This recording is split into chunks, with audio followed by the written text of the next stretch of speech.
قل إني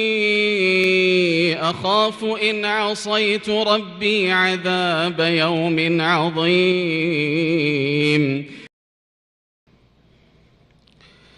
وإذا مس الإنسان ضر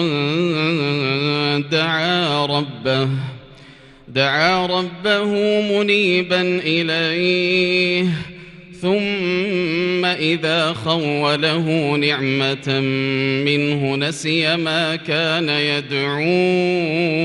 إليه من قبل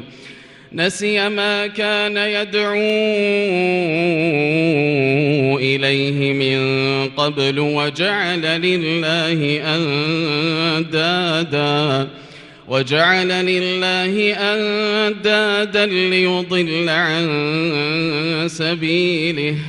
قل تمتع بكفرك قليلا إنك من أصحاب النار أمن هو قانت آناء الليل ساجدا وقائما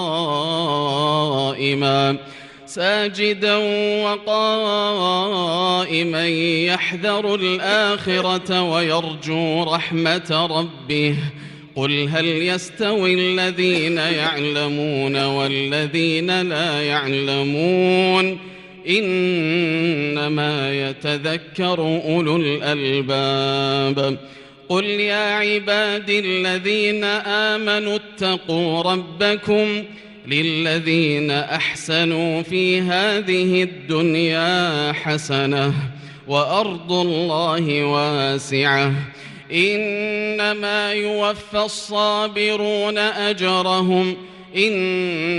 يوفى الصابرون أجرهم بغير حساب قل إني أمرت أن أعبد الله مخلصا له الدين وأمرت لأن أكون أول المسلمين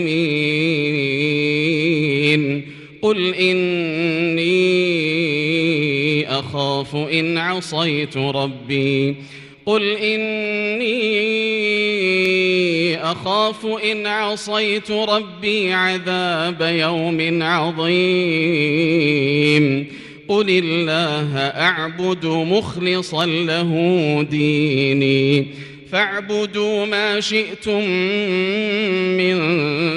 دونه قل إن الخاسرين الذين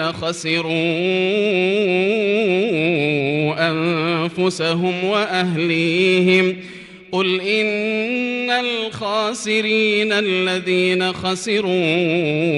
أنفسهم وأهليهم يوم القيامة ألا ذلك هو الخسران المبين لهم من فوقهم ظلل من النار ومن تحتهم ظلل ذلك يخوف الله به عباده يا عبادي فاتقون والذين اجتنبوا الطاغوت أن يعبدوها وأنابوا إلى الله لهم البشرى فبشر عباد الذين يستمعون القول فيتبعون أحسنه أولئك الذين هداهم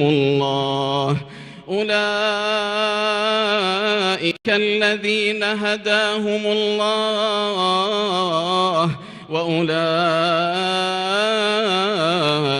هم أولو الألباب أفمن حق عليه كلمة العذاب أفأنت تنقذ من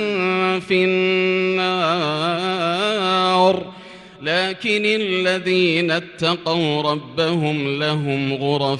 لهم غرف من فوقها غرف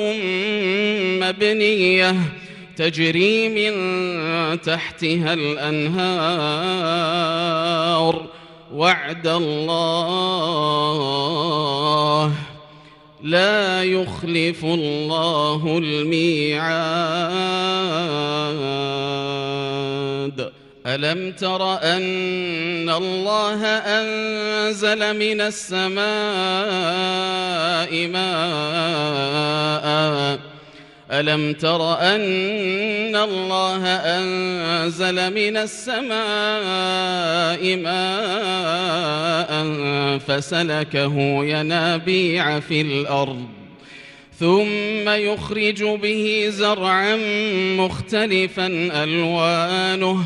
ثم يهيج فتراه مصفرا ثم يجعله حطاما إن في ذلك لذكرى لأولي الألباب. أفمن شرح الله صدره للإسلام فهو على نور من ربه فويل للقاسية قلوبهم من ذكر الله أولئك في ضلال مبين. الله نزل أحسن